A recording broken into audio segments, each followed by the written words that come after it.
Today we address the stresses our children face, as well as the symptoms and illnesses that can manifest as a result. I will note at the outset that we make no claim of being comprehensive. Rather, we've opted to cover a lot of territory and offer ideas and resources we hope will prove helpful. With that, joining me again is licensed social worker Laura Stamboni, and for the first time, Andrea Rossi, a social worker at Arlington High School. Welcome. Hi, thanks. Please, actually, just to give us a sense, what do you do in Arlington Public Schools? Sure. So my job is called an intervention coordinator, and as a social worker, I work in the guidance department. This is different than in other districts. Most districts don't have a regular education social worker, so I really have a broad job where I'm able to support any student who needs it. Most are regular ed students, sometimes special education students, and they could have any sort of issue of adolescence that we'll talk about today. Let's start with the list of common adolescent stressors that's up on the screen now. So, in referencing some of the stressors that are up on the screen, in Arlington High School's 2011 results, 38.3% of all respondents report they feel like they are under too much stress, most of the time or always, with the greatest incidence of this experience being grades 11 and 12. It appears almost twice as many females as males, so 47% feel this way in females compared to 27% of males. And what caused the greatest amount of stress was homework, which is 48.9%. Regarding the middle school results, what was interesting was that for the most part, it seems that with each year from 6th to 8th grade, students report increasing distress about self-image, specifically fitting in, worry that they are not good at anything. Gender difference is more frequently reported by females than males in terms of the differences in how they report. And being under too much stress, with about a quarter of all respondents being under too much stress or pressure most of the time or always, and that's more reported by females than males again, and that the sources of greatest pressures are teachers at 29.5%, themselves 26.1%, and parents 15.5%, which I was surprised by that. I thought parents would be higher on the list. As a parent, I would too. Okay, and certainly one of the things you point to earlier on is the impact that that are being constantly connected. The social media, having instant access to a cell phone. What that means is not only there are certainly instances of, and there are statistics in the YRBS about cyberbullying and being bullied electronically, but how it's a constant stream of information, of images that our children are exposed to, hard enough for us to deal with as adults, but our children in increasing amounts of time are exposed to them. What are you seeing in Arlington Public Schools? How are kids dealing with that new challenge? Andrea. Well, I'll start with what I think is great about it. Students have the option all day long to learn everywhere. I mean, our media center, which formerly was a library, has computers, and the students are able to use their phones and tablets throughout the day to learn. And I think that's something that's to sort of piggyback on this idea of what's different from when we were kids. There's no old school encyclopedia searching for what's a brown bear and how do you describe it. So that's pretty exciting, I think. In addition, I think teenagers are much better multitaskers than we ever learned to be. So they're able to if they're focused, they can get a lot done. And I think also they're able to stay connected with parents and peers in positive ways that are different than before. Laura and I were talking earlier. Students can text their parents. People know where they are, and that's not all bad. It's easy as grown-ups for us to say this is all terrible. Let's go back to no technology. So the dangers, of course, there's lots of cyberbullying. Students are sleeping a lot less. The brightness of screens before we go to sleep is not good for us, and also being distracted and always having that phone to grab is not a great thing. In terms of helping students juggle this, I think that in a lot of ways they do it really well because they're used to it and it's the reality they know. If we as the adults find that we think that technology, phones in particular, are getting in the way of progress academically or are causing social issues, bullying, and that sort of thing, I think the most important thing is meeting teenagers where they are to kind of say, how do you want to be doing with your friends? How do you want to be doing in school, and what might be getting in the way of that? And maybe explain. I might explain, for example, myself, I may tell a student that with my young children, I tend to put my phone in the other room so I can pay attention and be with them if I really have to get something done. So I might say to a teenager, is there anything like that you might want to do for a few minutes to pass that history test, if you want to, kind of put it in their court. I think the lecturing we might do as professionals to parents, to telling people to decrease screen time, turn off the TVs, all that, doesn't really work to directly communicate with teenagers. But of course with parents, Laura mentioned before the idea of maybe an hour a day or a day that's technology free to kind of spend time together, that could work, things like that. We also have an event each year in the fall called Health and Safety Day. And this coming year, we just so happen to be focusing on this topic, this idea of screen time, and is it good or is it not? We're going to kind of try to engage, and the real answer is somewhere in between. But we're going to try to get the teenagers to talk with us and help us come to a Arlington High School sort of. Here's what we believe. Here's what we think will help moving forward. That's great. So in terms of the being connected, it really comes down, at least as we parents are concerned, maybe it comes down to modeling. And if my son says to me when I come home, geez, don't check your email as soon as you come home, that's the message that I should listen to, right? It's just as important for the parents. All of these stresses are very real for our children, very concerning to we parents, but getting help can be relatively simple. What can we as parents do to try and help our kids more effectively cope with these stresses? And what help is available in the community, or conceivably beyond, if we find that we need to get help somewhere else? Well, my approach is catch them when you can. Catch the adolescents when you can. They are busy, parents are busy. It's possible even to have, if it's possible to even have one night a week or on the weekend, a family dinner, to sit down, just ask, hey, how are things going? To everyone in the family, not just focusing on your adolescent, because the last thing they want is to be focused on. If there are any topics that they seem tense about, they dodge or dismiss, keep it in your mind, but don't push the topic. Realize that they don't want to go there in front of family or whoever else is at the table and just leave it.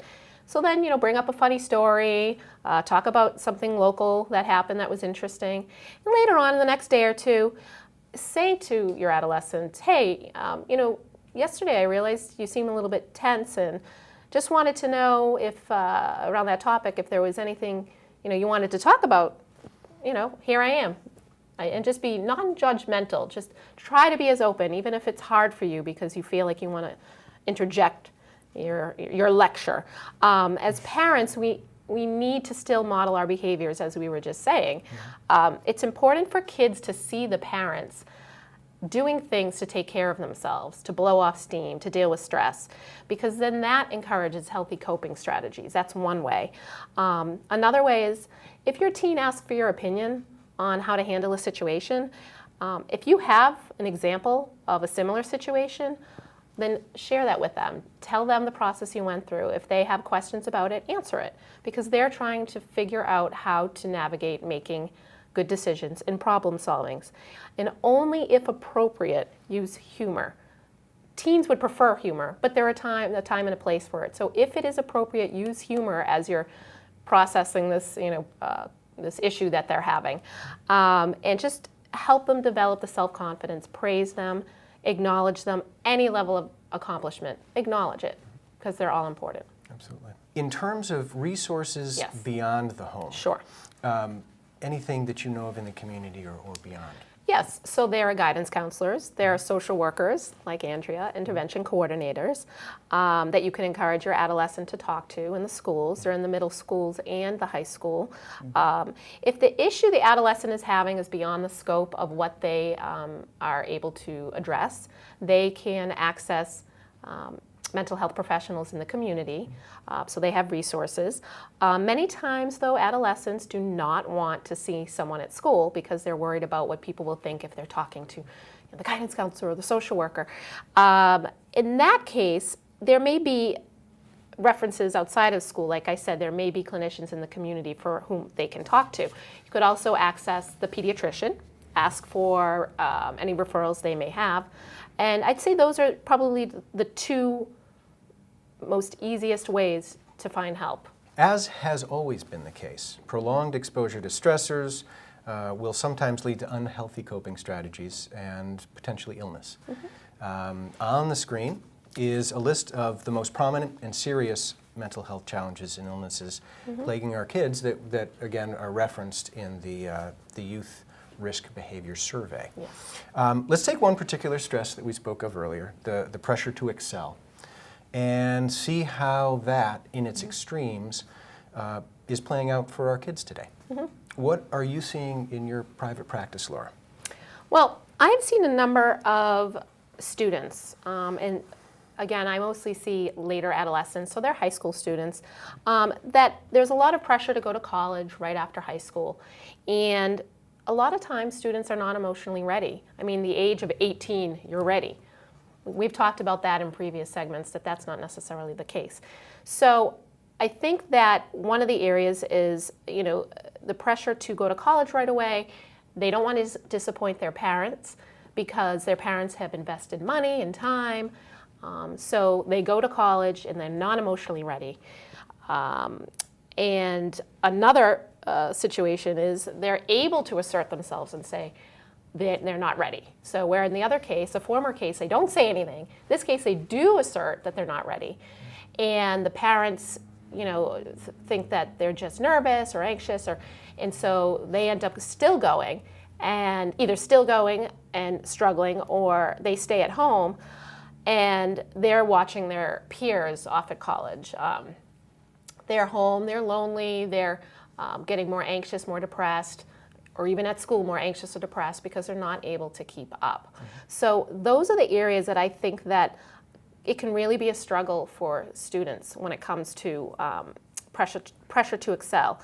And I think that in either case, many times the adolescent gets increasingly depressed or anxious because they weren't ready for school, and they couldn't manage the schoolwork, being away from home, it's their first time, balancing school and social, as there's significantly less structure at college than there is at home. So those are the areas that I think really make it extremely tough for kids in the pressure to excel department. Now you see things differently, probably at the high school, although certainly some similar. But you have a very different milieu than Laura does in her private practice. Andrea, how are you seeing the pressure to excel sort of play out at Arlington Public Schools? Well, I think there's a lot of pressure, like Laura said, on students to sort of think about college and think about the future really early. We have, one of the parts of my role is to coordinate what's called the transitional program, which is a program for students who are behind in their classes and may have been out of school due to an illness, and often it's an emotional struggle like suicidality or depression or an eating disorder, that kind of things. And we're seeing more and more students in our program who are stressed and overwhelmed from taking too many AP classes. It sort of leads to these sort of symptoms. Like Laura said earlier, there's a bit over 38% of students at the high school report they're stressed all the time. I think people are also really surprised to hear that 13.8% of students have reported feeling suicidal over the past year. So we have high achieving, sort of like A+ level students who are feeling suicidal and end up being out of school and accessing our program. It's a really sort of high performing, high functioning teenager who just sort of gradually is falling apart. We end up with seniors who are home in bed and missing lots of parts of the year and accepted to many colleges, good colleges, and just having trouble functioning and risking not graduating, that kind of thing. It's really sad to see. What can we be looking for? What red flags might present themselves if our kids are having a hard time? Sure. Well, I think our main concerns we've talked about today are anxiety and depression, and suicidality can unfortunately come along with that, and eating disorders. These are huge topics. You can sort of learn more about it online, but the main things I'd be looking out for are sudden change in mood, really erratic, angry behavior, tons of sleeping, lots of weight loss or change in eating patterns, change in friend groups, drop in grades, just any stark change that you haven't seen in your adolescent. I'd talk among the family and seek some help. Right. And do we engage them directly? Is that a time at which we go a little bit further, probe a little bit maybe? I think so, in a non-judgmental way, as you said before. I think so too, and especially anxiety, depression, suicide. If you sense or think that your adolescent's suicidal, ask them directly. The challenges our children navigate through adolescence are significant and numerous. We hope the information we've provided not only sensitizes you to some, but also offers guidance and resources should you want or need to find out more.